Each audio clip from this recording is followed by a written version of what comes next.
সংবাদ সবাইকে স্বাগত জানাচ্ছি। আমি ফিরোজ তোহা। শুরুতেই সংবাদ শিরোনাম জানিয়ে দেব এই মুহূর্তে হাতে পাওয়া সর্বশেষ গুরুত্বপূর্ণ আপডেট বাংলা সংবাদ। শুরুতেই থাকছে গণহত্যাকারী শেখ হাসিনার ক্ষমা নেই। বিএনপির যুগ্ম মহাসচিব সৈয়দ ইমরান সালেহ প্রিন্স বলেছেন, গণহত্যাকারী শেখ হাসিনা দেশ, জনগণ ও গণতন্ত্রের শত্রু, তার ক্ষমা নেই। সম্প্রতি ফাঁস হওয়া শেখ হাসিনার ফোনালাপের কথা উল্লেখ করে তিনি বলেন, ছাত্র জনতার বিপ্লবে পদত্যাগে বাধ্য হয়ে ভারতে পালিয়ে গেলেও সেখানে বসে নিত্য নতুন ষড়যন্ত্র করছেন। অন্তর্বর্তী সরকারকে কাল বিলম্ব না করে শেখ হাসিনাকে দ্রুত দেশে ফিরিয়ে আনতে ভারত সরকারের সঙ্গে কার্যকর আলোচনা করবার আহ্বান জানিয়ে তিনি বলেন, গণতন্ত্র ও গণহত্যার দায়ে অবশ্যই শেখ হাসিনার দৃষ্টান্তমূলক বিচার হবে। এবারে জানাবো, ভারী বর্ষণে রোহিঙ্গা ক্যাম্পসহ 2000 বাড়িঘর প্লাবিত। টানা ভারী বর্ষণে কক্সবাজারের টেকনাফের রোহিঙ্গা ক্যাম্পসহ 2000-এরও বেশি ঘরবাড়ি প্লাবিত হয়ে পড়েছে। এতে অন্তত 6000 মানুষ পানিবন্দী হয়ে পড়েছেন। তলিয়ে গেছে ফসলি জমি ও চিংড়িঘের। ভূমিধসের ঝুঁকিতে পাহাড়ের পাদদেশে থাকা লোকজনকে অন্যত্র সরিয়ে নেওয়া হচ্ছে। জানাবো, পতিত স্বৈরাচারের দোসররা গার্মেন্টস শিল্প ধ্বংস করবার ষড়যন্ত্র করছে। জাতীয় শ্রমিক ঐক্যের সভাপতি এম ফয়েজ হোসেন বলেছেন, পতিত স্বৈরাচার শেখ হাসিনার দোসররা ছাত্র জনতার বিপ্লবের মাধ্যমে গঠিত হওয়া অন্তর্বর্তীকালীন সরকারকে উৎখাত করতে ষড়যন্ত্রের পথ বেছে নিয়েছে। তারা পোশাক শিল্পে নৈরাজ্য সৃষ্টি করে সরকারকে বেকায়দায় ফেলতে চায়। স্বৈরাচারের দোসররা গার্মেন্টস শিল্প ধ্বংস করবার ষড়যন্ত্র করছে। জানিয়ে দেব, বাংলাদেশের ইলিশ না পেয়ে হতাশ কলকাতা। দুর্গাপুজোয় ভারতে ইলিশ উৎসবের রেওয়াজ চলমান ছিল বেশ কয়েক দশক ধরেই। প্রতি বছর বর্ষা মৌসুমে পদ্মার ইলিশের জন্য তাই মুখে থাকত পশ্চিমবঙ্গের মানুষ। সম্প্রতি সরকার পতনের পর এই ধারাবাহিকতায় ছেদ পড়ে। বাংলাদেশ সরকারের পক্ষ থেকে এ নিয়েও বলা হচ্ছে, ভারতে যাবে না আর কোনো ইলিশ। এছাড়া ইলিশ পাঠানোর আবদার করে বাংলাদেশকে যে চিঠি দেওয়া হয়েছে সেটিরও কোনো জবাব পায়নি কলকাতা। এ অবস্থায় আসন্ন দুর্গাপুজোয় বাংলাদেশের ইলিশ নিয়ে হতাশ পশ্চিমবঙ্গের রাজধানী কলকাতার ব্যবসায়ীরা। এবারে থাকছে শেখ হাসিনাকে মা ডেকে বিপদে জয়, জানালেন আকুল আবেদন। পূর্বাচলে প্লট চেয়ে শেখ হাসিনাকে চিঠি লিখেছিলেন অভিনেতা এবং আলোচিত উপস্থাপক শাহরিয়ার নাদিম জয়। 2014 সালে তার লেখা সে চিঠি সম্প্রতি সামাজিক যোগাযোগ মাধ্যমে ভাইরাল হয়েছে। চিঠিতে শেখ হাসিনাকে উপমহাদেশের শ্রেষ্ঠ নেত্রী এবং আদর্শ মা সম্বোধন করায় সমালোচিত হচ্ছেন তিনি। সামাজিক মাধ্যমে সেই চিঠির ছবি ছড়িয়ে পড়ায় বিপাকেই পড়েছেন জয়। নেটিজেনরা তার চাঁচাছোলা সমালোচনা করছেন। এমন পরিস্থিতিতে ভুল স্বীকার করে নিজের ভেরিফাইড ফেসবুক আইডিতে পোস্ট করেছেন জয়। এবং সর্বশেষ জানাবো আন্তর্জাতিক সংবাদ। মণিপুরে গোপন অস্ত্রাগারের সন্ধান। ভারতের উত্তর পূর্বাঞ্চলে সংঘাতে বিক্ষুব্ধ রাজ্য মণিপুরে চুনাচাঁদপুর এবং কাংপোক্কি জেলায় গহীন জঙ্গলে অভিযান চালিয়ে গোপন একটি অস্ত্রাগারের সন্ধান পেয়েছে ভারতের সেনাবাহিনী নেতৃত্বাধীন যৌথ বাহিনী। অস্ত্রাগারটি থেকে বেশ কিছু যুদ্ধাস্ত্র উদ্ধার করা হয়েছে। এতক্ষণ শিরোনাম শুনছিলেন, এবার বিস্তারিত। প্রিয় দর্শক, আপনি যদি এই চ্যানেলে নতুন হয়ে থাকেন, ভিডিওটি দেখতে দেখতে চ্যানেলটি সাবস্ক্রাইব করে আমাদের সঙ্গেই থাকুন। আর এই ভিডিও সম্পর্কে আপনি আপনার মূল্যবান মতামতটি কমেন্ট বক্সে জানিয়ে দিন। আর হ্যাঁ প্রিয় দর্শক, জানিয়ে দিন ভিডিওটি কোথা থেকে দেখছেন। গণহত্যাকারী শেখ হাসিনার ক্ষমা নেই, ইমরান সালেহ প্রিন্স। বিএনপির যুগ্ম মহাসচিব সৈয়দ ইমরান সালেহ প্রিন্স বলেছেন, গণহত্যাকারী শেখ হাসিনা দেশ, জনগণ, গণতন্ত্রের শত্রু, তার ক্ষমা নেই। সম্প্রতি ফাঁস হওয়া শেখ হাসিনার ফোনালাপের কথা উল্লেখ করে তিনি বলেন, ছাত্র জনতার বিপ্লবে পদত্যাগে বাধ্য হয়ে ভারতে পালিয়ে গেলেও সেখানে বসে নিত্য নতুন ষড়যন্ত্র করছেন।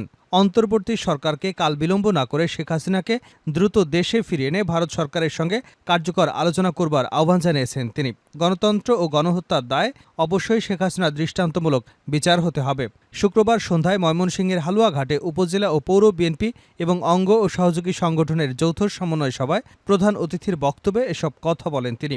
সভায় ইমরান সালেহ প্রিন্স বলেন, ভারত সরকারের সেফ হাউসে বসে শেখ হাসিনা কিভাবে বাংলাদেশকে অস্থিতিশীল করতে ছাত্র জনতার গণবিপ্লবের ফসল নস্যাৎ করতে ষড়যন্ত্র করছেন, তা ভারতের মোদী সরকারকে জবাব দিতে হবে।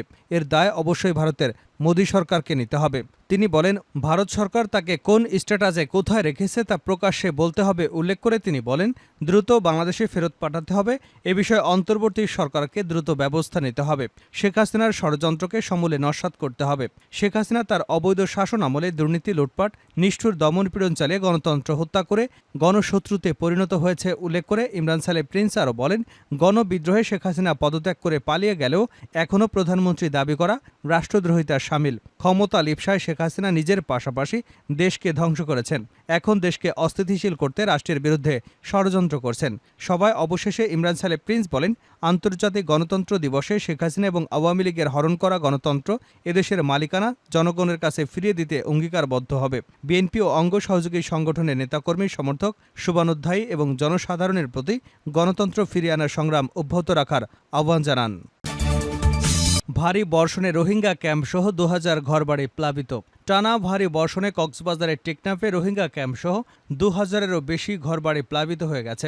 এতে অন্তত ৬,০০০ মানুষ পানিবন্দী হয়ে পড়েছেন। তলিয়ে গেছে ফসলি জমি, চিংড়িঘের। ভূমিধসের ঝুঁকিতে পাহাড়ের পাদদেশে থাকা লোকজনকে অন্যত্র সরিয়ে নেওয়া হচ্ছে। বৃহস্পতিবার সকাল ৯টা থেকে শুক্রবার সকাল ৯টা পর্যন্ত টানা ২৪ ঘণ্টায় বাংলাদেশের আবহাওয়া অধিদপ্তর এবং বাংলাদেশ বন্যা পূর্বাভাস ও সতর্কীকরণ কেন্দ্র কর্তৃক টেকনাফে ২৩৪ মিলিমিটার বৃষ্টিপাত রেকর্ড করা হয়েছে। বৃহস্পতিবার সকাল থেকে সন্ধ্যা পর্যন্ত এ বৃষ্টিপাত হয়।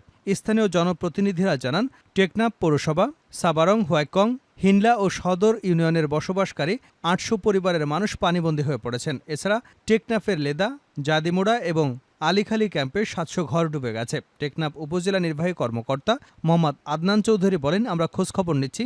যেসব গ্রামে ঘরবাড়ি প্লাবিত হয়েছে আমরা তাদের সহায়তা করছি। ইতিমধ্যে আমরা প্রাথমিকভাবে বিভিন্ন গ্রামে ২৫০ জন পরিবারকে শুকনো খাবার বিতরণ করেছি। পর্যায়ক্রমে ৭০০ পরিবারকে শুকনো খাদ্য বিতরণ করা হবে জেলা প্রশাসকের পক্ষ থেকে। তিনি আরও বলেন, বিভিন্ন ইউনিয়নে পাহাড় ধসের ঝুঁকি রয়েছে, সেসব লোকজনকে অন্যত্র সরিয়ে নেওয়া হচ্ছে। এর মধ্যে মাইকিং করা হয়েছে। পতিত স্বৈরাচারের দোসরা গার্মেন্টস শিল্প ধ্বংস করবার ষড়যন্ত্র করছে জাতীয় শ্রমিক ঐক্য।